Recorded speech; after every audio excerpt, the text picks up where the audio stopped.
ya.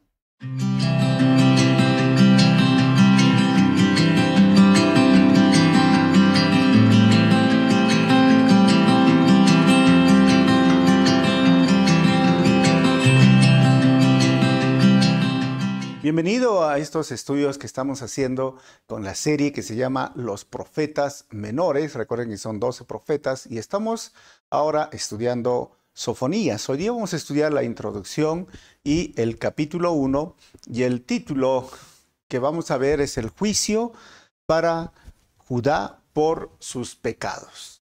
Y antes de leer el capítulo 1 y el versículo 1, recuerden que yo uso la NTV. Cuando hablamos de juicio, esto no es una palabra que normalmente nos cae bien, no nos agrada mucho cuando hablamos de juicio de Dios, ¿no?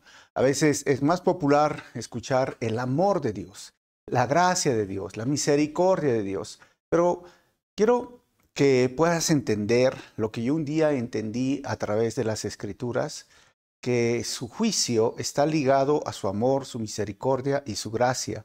Si Dios no juzgaría a cada persona conforme lo va a juzgar en este libro, y no solamente personas, sino naciones y pueblos, ¿sabes? Dejaría de ser un Dios amoroso, porque el amor de Dios debe de estar ligado a lo que Él es justo, y como Dios es justo, pues expresa su justicia cuando los seres humanos realmente han, como decimos popularmente, cruzado la línea, pasado la raya, ya no se puede soportar más. Y es justamente este momento de Judá que está tan sumergido en su propio egoísmo, en su propia idolatría, en su propio pecado, que vamos a leer lo que dice ahora Sofonías capítulo 1, versículo 1. Dice, el Señor le dio este mensaje a Sofonías cuando Josías, hijo de Amón, era rey de Judá. Sofonías fue hijo de Cusi, hijo de Gedalías, hijo de Amarías, hijo de Ezequías. Arrasaré con todo lo que hay sobre la faz de la tierra, dice el Señor. Y el versículo 3 dice, arrasaré con personas y animales por igual, arrasaré con las aves de los cielos y con los peces del mar, reduciré a los malvados a un montón de escombros y borraré a la humanidad de la faz de la tierra, dice el Señor. Vamos a orar. Padre, te doy gracias en este momento por tu palabra. Gracias por este día tan especial que nos permites estudiar versículo por versículo. Háblanos a través de este capítulo. Usa mi vida para compartir tu palabra y que podamos salir edificados todos aquellos que van escuchando esta enseñanza. Pido esto en tu nombre, Jesús. Amén. Muy bien, bienvenidas a las personas que se van conectando. Recuerden que estudiamos versículo por versículo, capítulo por capítulo. Estamos haciendo la introducción y el capítulo 1 del libro de Sofonías. Y siempre a manera de introducción me gusta hacer unas preguntas, ¿no? Por ejemplo, ¿quién escribió el libro? Pues evidentemente algunos dirán Sofonías, obviamente, ¿no? Porque él es el autor. Pero ¿cuándo fue escrito? El año 640 al 610 antes de Cristo. ¿A quién fue escrito? Pues a Judá, reino del sur, porque ya no existía el norte, y a las naciones. Pregunta 4. ¿Cuál fue la razón? ¿Cuál fue la razón principal por la cual se escribió este libro?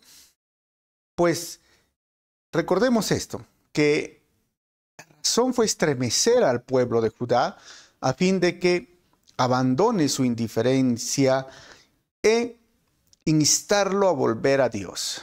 Y escuchen bien esta palabra, abandone su indiferencia. Este estado es un estado totalmente triste y deprimente, que lo vamos a ver, su indiferencia de Judá. Versículo 6. ¿Desde dónde fue escrito? Desde Judá. Pregunta 7. ¿Qué género de literatura entonces es el libro? Profético y a la vez histórico. Octava pregunta. ¿Cuál es la idea entonces principal del libro que nos vamos a guiar? Miren, lo que tenemos que entender es que lo primero nos va a hablar de la llegada del futuro día del Señor. La idea es que el juicio contra Judá llega ahora por sus pecados, y Jehová, como Dios, es el Dios de todas las naciones. ¿Qué más nos va a decir este libro? Que los juicios contra las naciones de parte de Dios es para todos y la salvación final de un remanente de Judá al final. Ahora, novena pregunta. ¿Qué temas encontramos en el libro? Lo primero que vamos a encontrar, como mencioné en la introducción, es el juicio. Y este juicio lo usa la palabra el día del Señor, que lo usaron en el tiempo de Jesús y Jesús también lo usó y los apóstoles lo usaron el día del Señor, hablando de un juicio final. Ahora, ese día será de juicio universal, como dice el versículo 2 y 3, y así como el juicio específico contra Judá y contra otras naciones. ¿Qué más vemos en la parte del juicio? El libro enfatiza que el sincretismo religioso trae destrucción.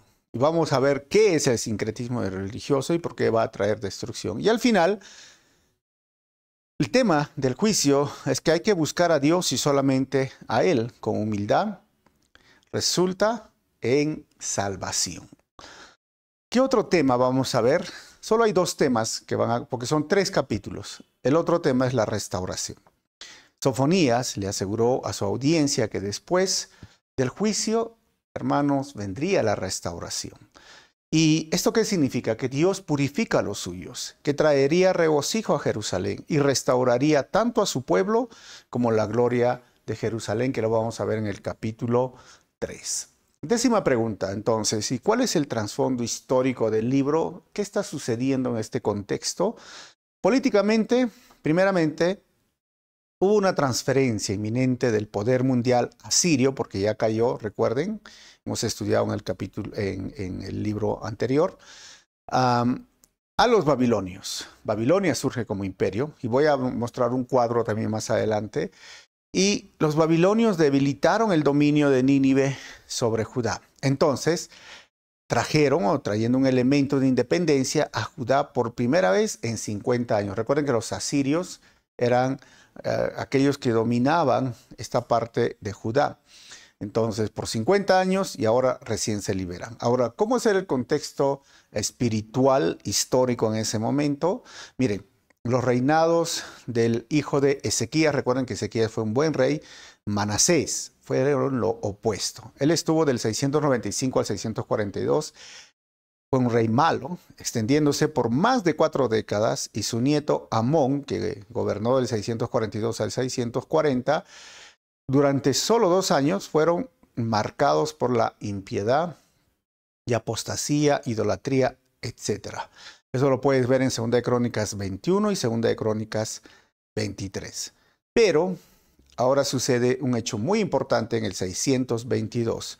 Mientras estaban reparando la casa del señor, Hilquías, que era el sumo sacerdote, encontró el libro de la ley, y eso lo vemos en 2 de Crónicas, capítulo 22, versículo 8, y Josías entonces empezó una reforma. Cuando él lo leyó, en 2 de Reyes 23 podemos corroborar esto, empezó la reforma. Josías entonces era el rey cuando, una gran parte, cuando Sofonías profetizó. Entonces es importante que nosotros podamos entender este contexto político, espiritual, y que Judá está siendo influenciado por estos 4 gobiernos malos. No todos los reyes fueron buenos en Judá. En Israel, en el norte que hemos visto, todos fueron malos, perversos, idólatras, injustos, inmorales.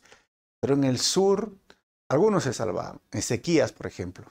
Y ahora Josías. Entonces, vamos a ver un poquito más dentro de lo que es esa décima pregunta, con un cuadro histórico respecto a todo el panorama que está sucediendo, un poco de la historia universal, que vemos primeramente los reyes de Babilonia. Recuerden que el imperio asirio ya cayó y ahora Babilonia es el imperio. Y lo ubicamos ahí a Nabucodonosor, que gobernó del 626 al 603. Y luego viene Nabucodonosor del 605 al 562. ¿Okay? Estos reyes son reyes de Babilonia. Ahora, los reyes de Judá, el reino del sur en el tiempo de Sofonías, era Joacás, que gobernó 6 meses o 3 meses, pero luego surge Josías. Ahora, después de Josías está Joacín, Sedequías Y después de estos 3 viene el cautiverio por 70 años en el 536. Porque después de Josías, hermanos, ya no hay rey bueno. Todos son malos y están listos para irse a Babilonia. Recuerden que al cautiverio fueron llevados en 3 grupos. Primero, Daniel y sus amigos, el 605, y esto fue con Nabopolassar. Y luego, el segundo grupo fue con Ezequiel y los 10,000 cautivos en el 596. Y luego, la destrucción de Jerusalén, 586. Ahí dice 596, un error de tipiado, ¿ya? Pero fue 586. Recuerden que Asiria es destruido por Babilonia en el 612. Si estás viendo este estudio, lo estoy marcando con una línea roja, el periodo en el cual profetizó ahora a Sofonías. ¿Cómo vemos a Sofonías y los profetas que están ahí en relación también con Nahum? Bueno, Nahum, recuerden que hemos estudiado el libro anterior, es del 650 al 620 y Sofonías del 636 al 623. Luego surge Jeremías del 627 al 574, Daniel y luego Ezequiel, que fueron llevados juntamente a Babilonia. Y luego, al final, surge Habacuc, que lo vamos a estudiar más adelante. ¿Ok? Entonces, este es el panorama que estamos viendo respecto a lo que está sucediendo ahora con los reyes de Babilonia, con los profetas contemporáneos, con los reyes. Está a punto de que Judá, que es el único reino, recuerden una vez más, el reino del norte ya desapareció, el 722. Estamos hablando ya del 620 en adelante. 586 es la última fecha, pero esta profecía surge en ese contexto de darles la última oportunidad. O sea, como un padre de familia le dice, ya me tienes aquí, ya, una más. Y viene la disciplina. Pues eso es lo que estaba sucediendo en este momento con Judá. Ahora, ¿cuál es el bosquejo que vamos a ver en Sofonías? Miren, el bosquejo del capítulo 1, porque vamos a estudiar ahora, es el juicio sobre Judá. Y en el número 1 vamos a ver la introducción al juicio sobre Judá, del versículo 2 al 6, la devastación del juicio sobre Judá, del versículo 7 al 13, el alcance del juicio sobre Judá, el versículo 14 al 16, la ira del Señor en el juicio sobre Judá, y del 17 al 18 vamos a ver nada lo salvará del juicio sobre Judá. Ahora, para entender mejor esta carta, podríamos dividirlo en 2 partes grandes porque son 3 capítulos. Por ejemplo, vamos a ver juicio y ruina y luego gozo y liberación. Y juicio y ruina es del capítulo 1, capítulo 2 al versículo 3, 1-3, capítulo 2, versículo 4 al 5 y capítulo 3, versículo 1 al 8. Y la guía y la liberación, o el gozo y la liberación, será desde el capítulo 3 hasta el versículo 9 al 20. Solo es eso. Ahora, en el capítulo 1 pues vamos a ver el juicio divino sobre Judá. Capítulo 2, la próxima semana, del versículo 1 al 3, vamos a ver la invitación al pueblo. La tercera parte, dividida de una primera parte grande, sería el capítulo 2, versículo 4 al 5, la destrucción de las naciones.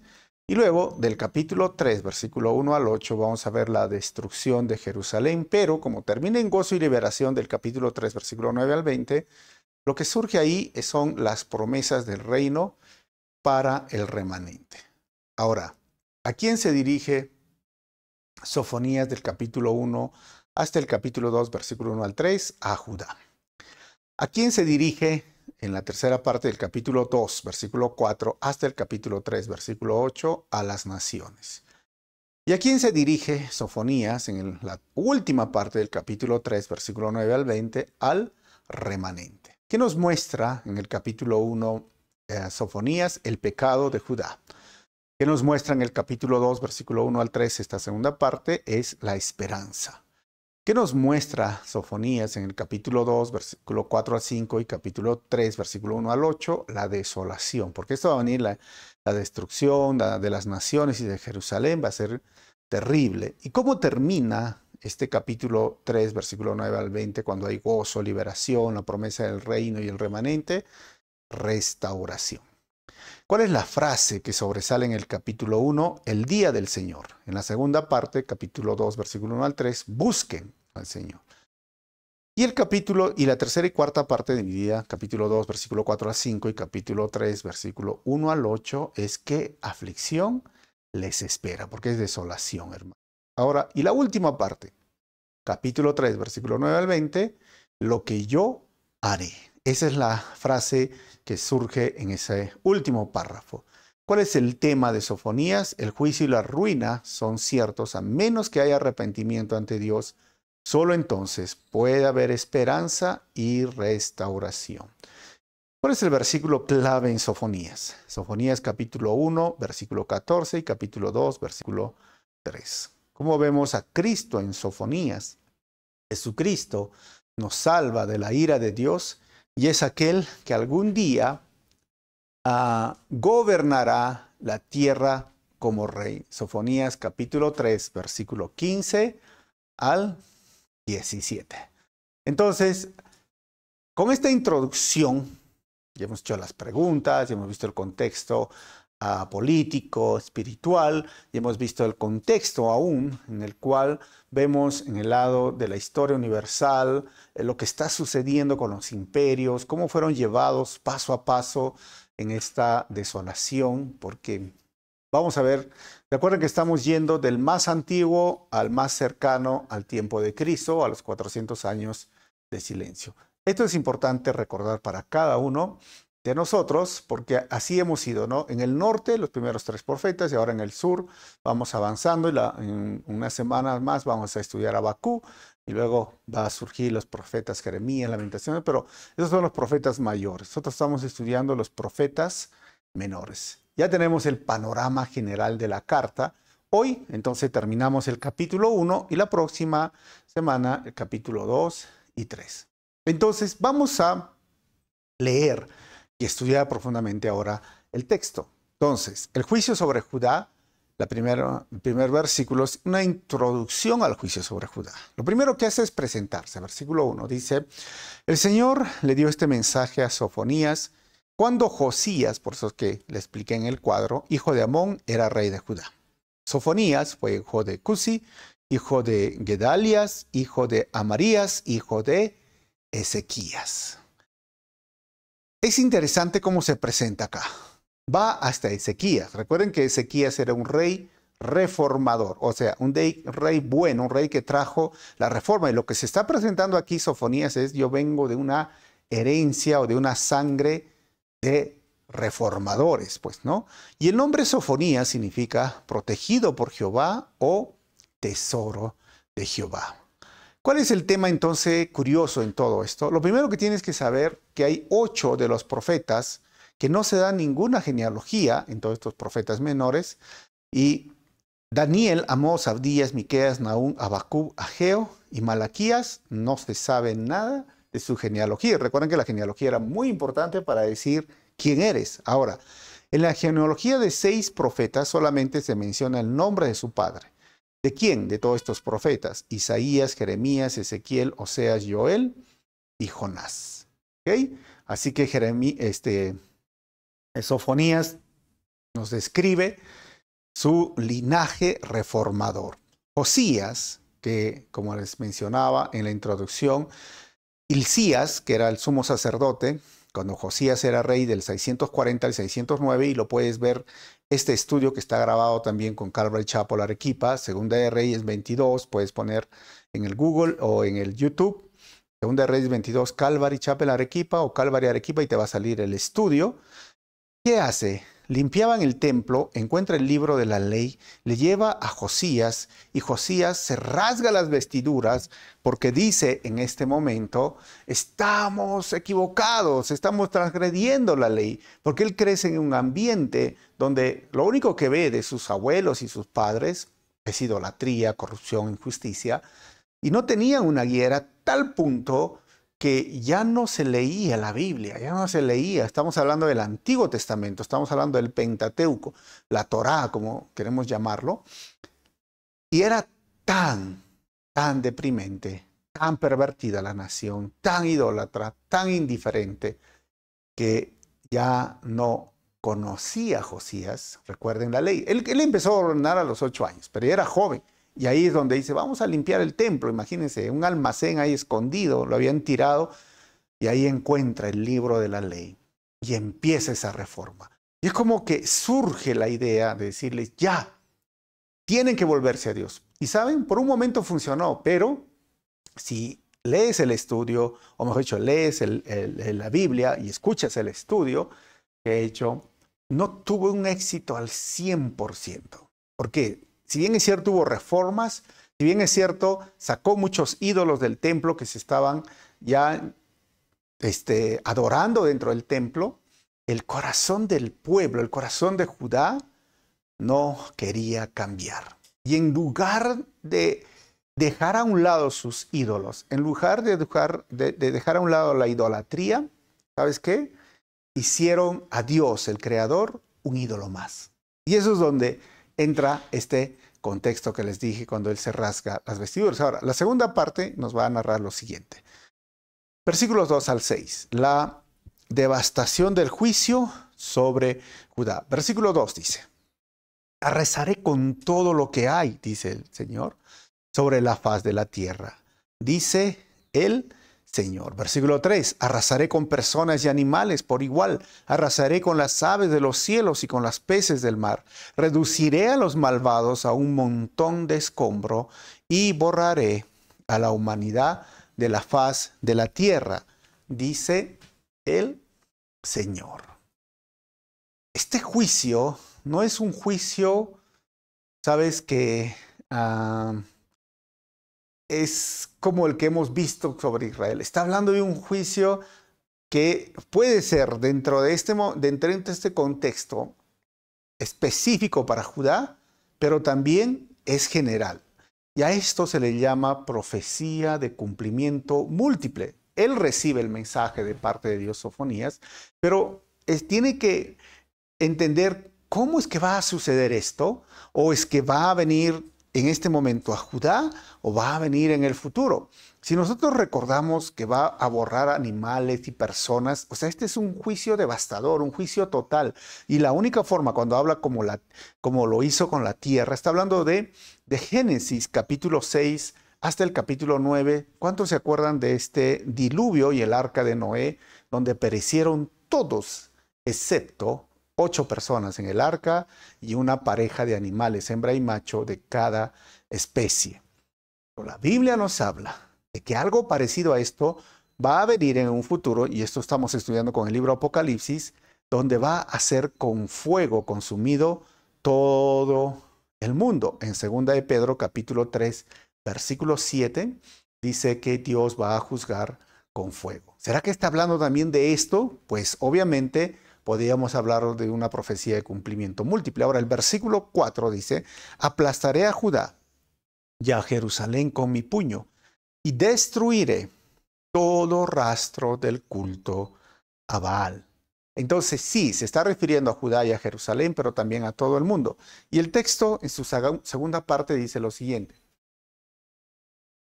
Acabaré con todos los sacerdotes idólatras, para que se borre hasta el recuerdo de ellos. O sea, esto es algo muy interesante, ¿no? ¿Por qué? Porque Dios está realmente sí enojado, realmente sí está, ya como les dije, ¿no? Hubo un deseo de mejorar, pero no pudo cambiar el corazón, la forma de ver a Dios. Y cuando Él dice, voy a de toda la tierra, todos van a desaparecer, animales, personas, hierbas, todo. Sí, podríamos decir, en la historia, eso le sucedió a Judá.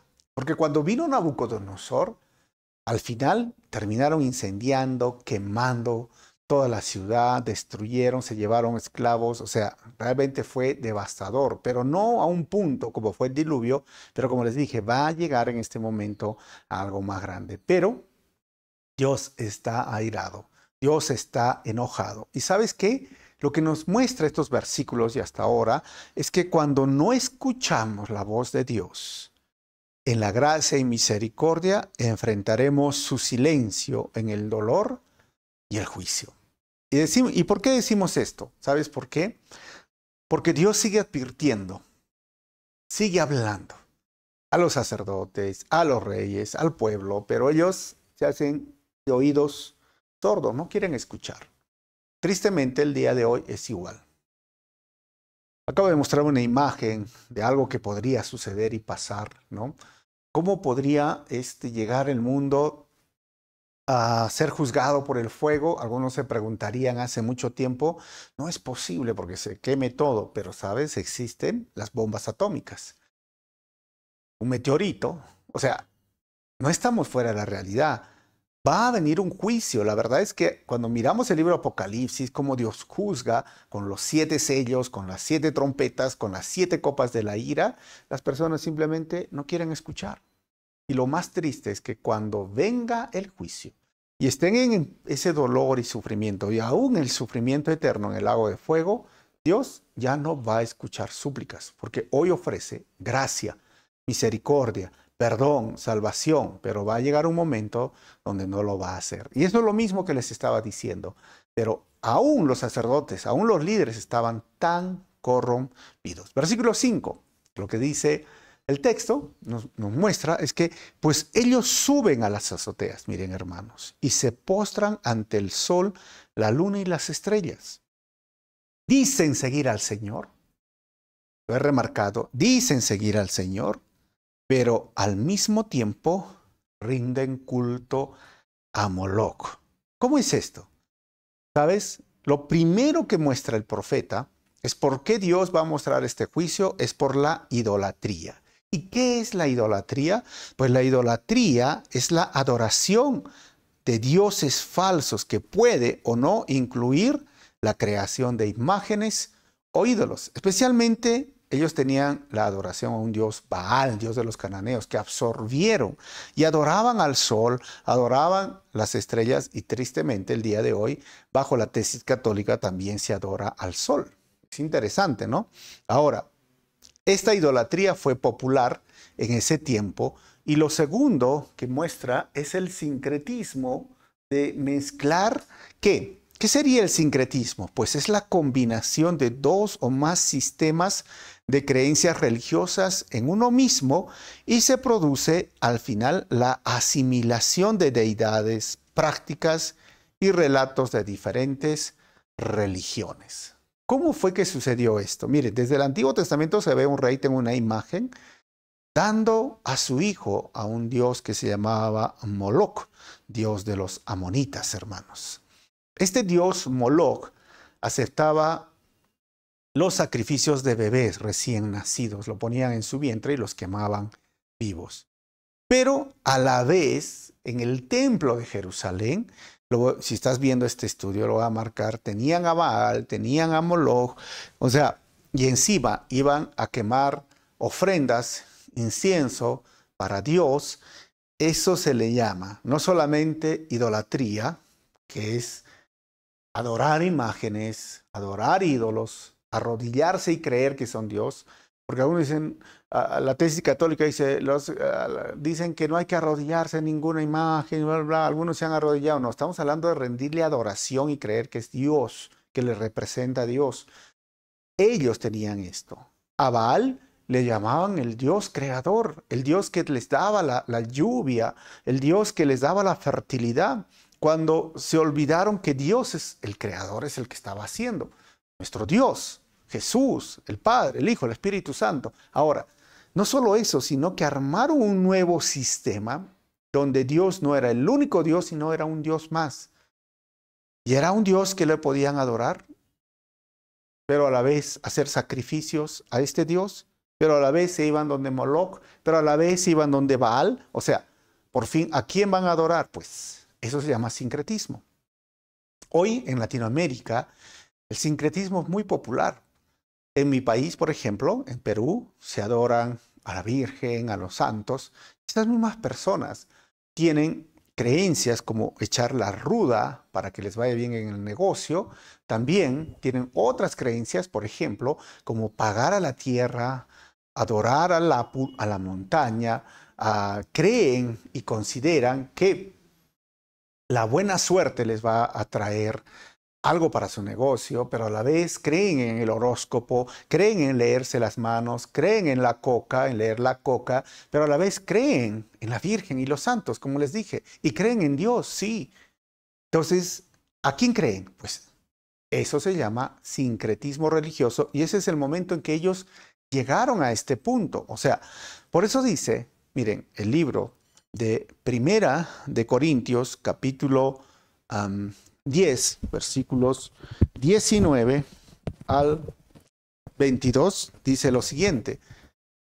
Pablo dice, ¿qué es lo que trato de decir? ¿Que la comida ofrecida a ídolos tiene alguna importancia o que los ídolos son dioses verdaderos? Versículo 20. No, de ninguna manera. Lo que digo es que esos sacrificios se ofrecen a los demonios, no a Dios. Y no quiero que ustedes tengan parte con los demonios. Versículo 21. Ustedes no pueden beber de la copa del Señor y también de la copa de los demonios. No pueden comer de la mesa del Señor y también de la mesa de los demonios. Versículo 22. ¿Qué? ¿Acaso nos atreveremos a despertar los celos del Señor? ¿Piensan que somos más fuertes que Él? O sea, Pablo está hablando a Corintios, o sea, la iglesia de los Corintios, que se estaban volviendo igual que bajo esta corriente sincretista. O sea, como Pablo dice, ¿cómo vas a ir y participar de la mesa de los demonios y luego la mesa del Señor? Hoy es triste, hermanos, que muchos, no solamente estoy hablando ahora personas que no vienen a una iglesia evangélica cristiana. El último estudio que se ha hecho de la CONEP, que es la institución más antigua que representa a las iglesias evangélicas en Perú, aunque hay otras ahora, ¿sabes? Ellos dijeron que más del 57%, sin exagerar hasta el 62%, de los cristianos en Perú eran sincretistas. ¿Cómo así? Sí, porque ellos todavía creen, ¿sabes qué? Que te va a agarrar el viento, por ejemplo acá en el sur, que te va a voltear la cara, que te van a ojear, que la suerte. Creen en tener dinero en su billetera, les va a dar siempre dinero. Creen que usar ropa amarilla en fin de año, ¿sabes qué? Les va a traer buena suerte, o salir a la calle caminando con sus maletas, van a viajar. O sea, estoy hablando de cristianos que creen en la suerte, que creen aún en que hay una fuerza espiritual, el viento tiene una fuerza, aún creen que hay un mal por ahí, creen en fantasmas, creen en duendes, o sea, sincretismo, pero a la vez adoran al Señor. Otros participan inclusive en algunas actividades sin considerar que hay un solo Dios, que es el Todopoderoso, que es el Señor de señores, el Rey de reyes y que mora en nosotros y que nosotros no podemos ser poseídos por demonios, ni Satanás puede tocarnos porque, sabes, el Espíritu Santo ha hecho templo, o sea, somos su templo del Espíritu Santo y no puede tocarnos, ¿entiendes? Somos luz y cuando la luz viene, las tinieblas se tienen que retirar o escapar. Entonces le tienen más miedo al diablo, ¿sabes? A veces yo digo, ¿no? O sea, hablan más del diablo, hablan más de Satanás que darle la gloria a Dios.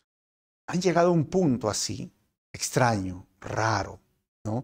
Entonces, la iglesia de Corinto estaba cayendo esto. Ya cayeron en el Antiguo Testamento. Miren, acá están cayendo en sincretismo. Ya en el Nuevo Testamento, ya en la historia de la iglesia, cuando Constantino le llega a ser parte del Estado, ya entran las reliquias, ya entran la adoración a los santos, ya entra el rosario, ya entra todo esto, hermanos, hasta el punto ahora de que estamos en este contexto latinoamericano, que la mezcla del catolicismo con la cultura inca en nuestro país ha hecho que los cristianos crean, ¿no? Como les dije, hay que pasar huevo, pasar cuy, etcétera. No caigamos en esto. Ahora, el siguiente versículo, versículo 6, nos va a hablar un poco y va a continuar esta idea del juicio. Dice el versículo 6, destruiré a los que antes me adoraban. Miren, destruiré a los que antes me adoraban, pero ahora dejaron de hacerlo. Ya no piden el consejo del Señor, ni buscan mis bendiciones. Y ese es el tercer problema con Judá. ¿Cuál era? La indiferencia. ¿Y qué es la indiferencia que estaba sucediendo, como les hablé en la introducción? Era conocer que Dios existe, pero no me importa. O sea, conocer que Dios existe, pero no me importa obedecer su palabra, y menos tener una relación personal con Él. Y esa es la nueva tendencia religiosa posmoderna.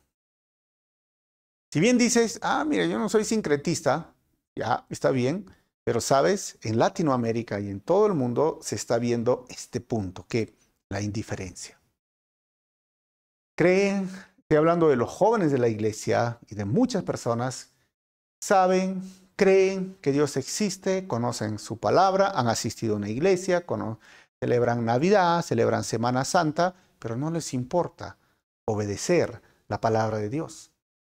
Creen que la Biblia es buena para darnos, sí, mira, es la palabra de Dios y ¿sabes qué? Tiene buenos valores, sí, pero ¿sabes? Creen que es un libro de sugerencias.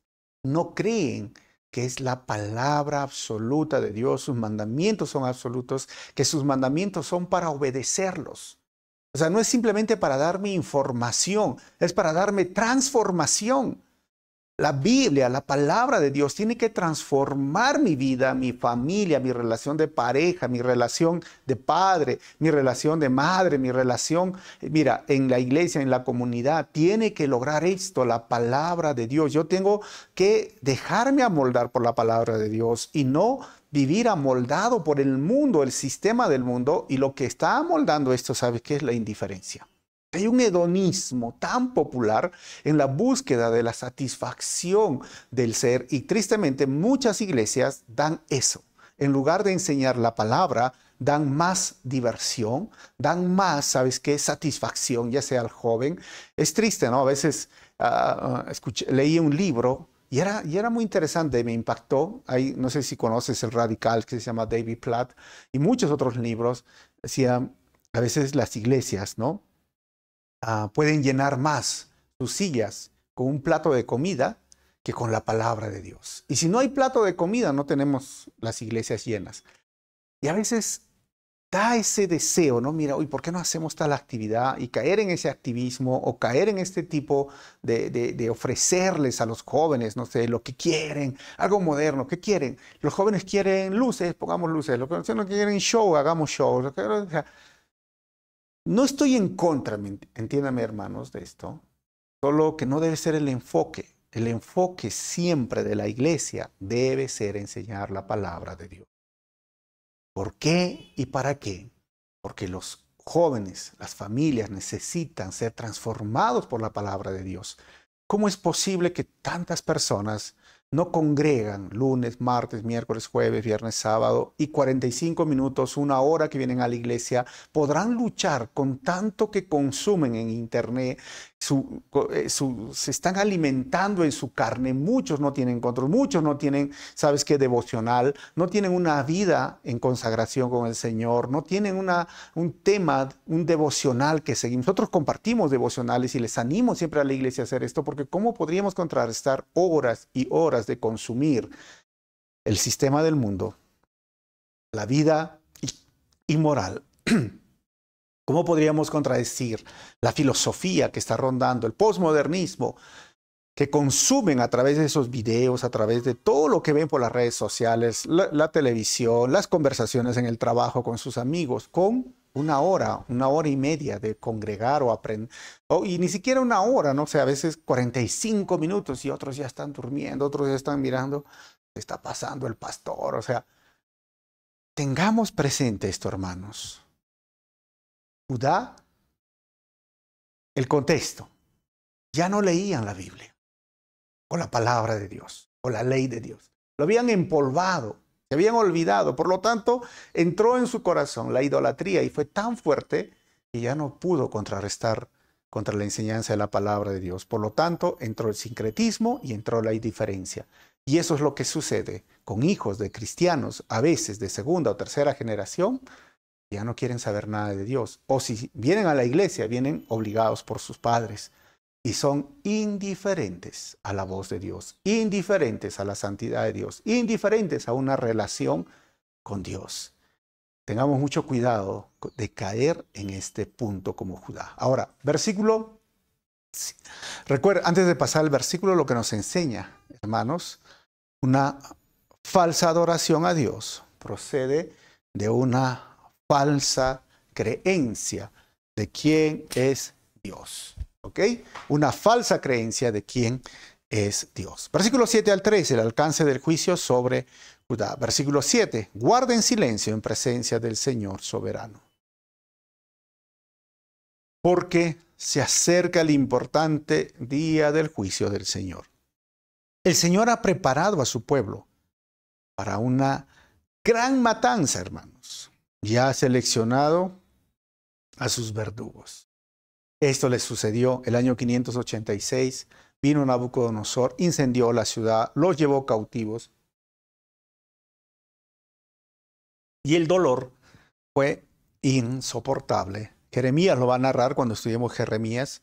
O puedes ver el libro de Lamentaciones, que ya está grabado. Fue insoportable. Pero hablando de un juicio final, hermanos, la Biblia también nos habla. Si eso le pasó a Judá, le va a pasar en el mundo. Un día las estrellas caerán o los meteoritos acabarán con fuego a la humanidad. Esto está en el libro de Apocalipsis, pero la gente no quiere escuchar. Ahora, versículo 8 dice, en ese día del juicio, dice el Señor, castigaré a los líderes y a los príncipes de Judá y a todos los que siguen costumbres paganas. Estamos hablando del pueblo de Dios y que seguían el paganismo, todos sus líderes, todos sus reyes. Recuerden que en el contexto que les hablé, gobernaron 3 meses, 6 meses, hasta algunos les sacaron los ojos. Como castigo fue Nabucodonosor. Ahora, versículo 9, sí, dice, castigaré a los que toman parte en cultos paganos y a los que llenan las casas de sus amos con violencia y engaño. 10, en ese día, dice el Señor, vendrá un grito de alarma desde la puerta del pescado y el eco resonará por todo el barrio nuevo de la ciudad.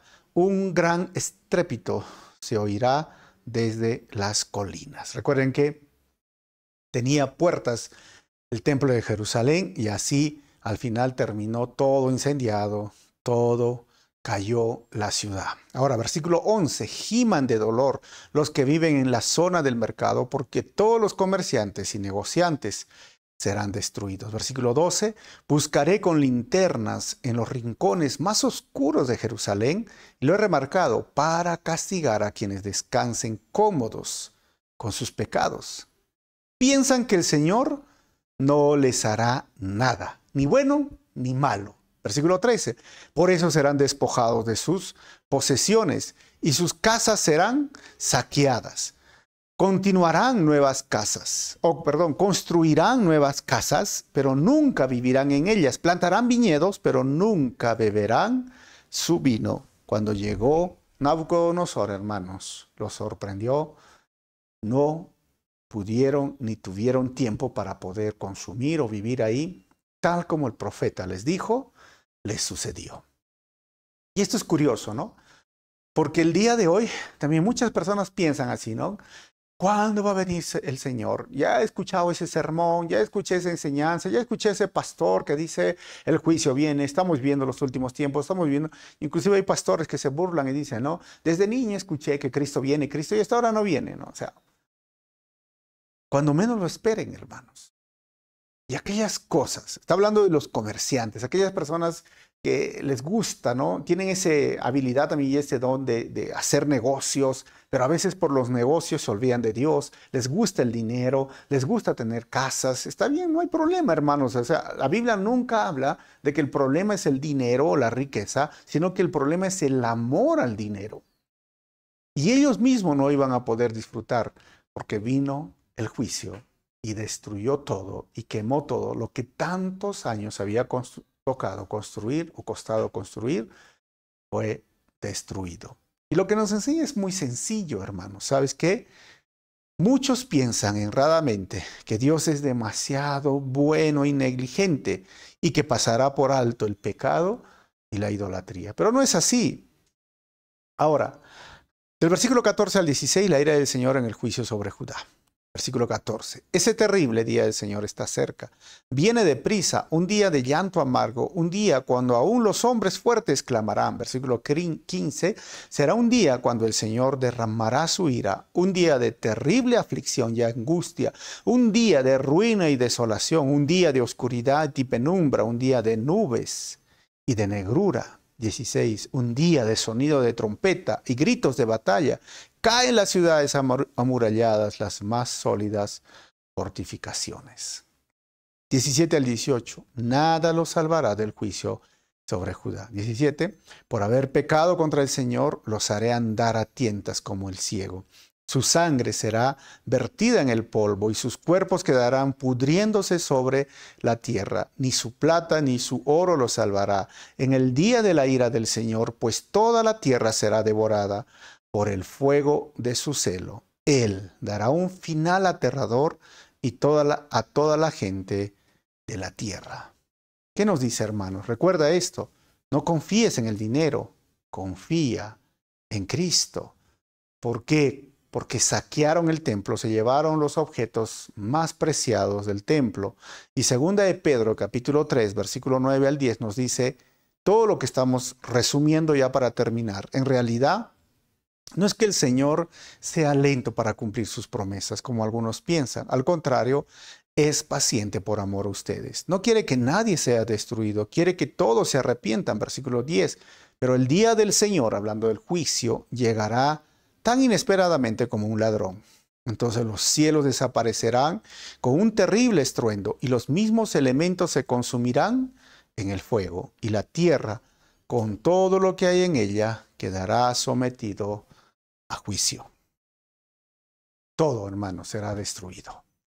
Y es triste, ¿no? Porque hay muchos cristianos que ya no congregan, que ya no vienen a la iglesia por obtener bienes materiales. Como les vuelvo a mencionar, el problema no son los bienes materiales, el problema es el amor y poner a Dios en segundo lugar y no ponerlo en primer lugar. O sea, ese es el problema. ¿Y qué va a pasar? Pues un día se va a consumir. Y la riqueza para Dios, para estar en la eternidad, la riqueza acá de este mundo no sirve, no vale. Por eso Jesús dijo, hagamos tesoros en el cielo. Recordemos esto, hermano. ¿Sabes? El problema no es el dinero y la riqueza. El problema es el amor al dinero y la falsa seguridad que brindan las riquezas en esta vida, que al final serán inútiles ante el juicio de Dios. Vamos a terminar con las conclusiones el día de hoy. Primero, lo que hemos visto, aquel que hoy no quiere escuchar la voz de Dios lleno de gracia y misericordia, cuando venga el juicio y tormento eterno, Dios ya no escuchará su voz. Y número 2, lo que hemos visto el día de hoy, la idolatría, el sincretismo y la indiferencia motivaron el juicio divino sobre Judá. Tristemente, la historia no ha cambiado el día de hoy en nuestra sociedad. Siguen habiendo, hermanos, idólatras, sincretistas y personas indiferentes al amor, la gracia y la santidad de Dios. Número 3, lo que hemos visto el día de hoy, Dios no pasa por alto los pecados del ser humano, ni es negligente para juzgar a las personas, solo es paciente por amor a los perdidos. Y número 4, lo que hemos visto, un día todos estaremos de rodillas ante Jesús y lo único que tendrá valor eterno es la sangre del Cordero que limpió nuestros pecados. El dinero y las riquezas no tendrán ningún valor. Así que, hermano, siempre evalúa tu vida, servicio al Señor, el cómo estás involucrado en el reino de Dios. Recuerden que somos un equipo, hay algunos que sirven, hay algunos que oran, hay algunos que envían, algunos que ayudan o soportan económicamente. Todos podamos involucrarnos en la obra de Dios. Vamos a orar. Padre, te doy gracias en este momento por tu palabra. Vemos, Señor, y cada vez somos advertidos que va a venir un juicio. Y mi oración es por cada persona que está viendo este estudio, que realmente reflexione, recapacite, que no se olvide que tú debes ser adorado como único Dios, como lo más importante de nuestra vida, que ese es el primer y gran mandamiento, amarte a ti con todo nuestro corazón, mente, alma, con todo lo que tenemos, amar al prójimo como nosotros mismos. Y tú, lo demás, estarás añadiendo debemos empezar y siempre considerar buscar primeramente tu reino y tú lo demás lo añadirás. Ayúdanos siempre a seguir y a servirte, Señor, hasta el día en que tú nos lleves, hasta el día, Señor, que tú nos recojas o nos lleves de este mundo. Muchísimas gracias por todo. En tu nombre oramos así, amado Jesús. Amén. Si el mensaje ha sido de bendición, no te olvides ponerle un like y nos vemos en el capítulo 2 y 3.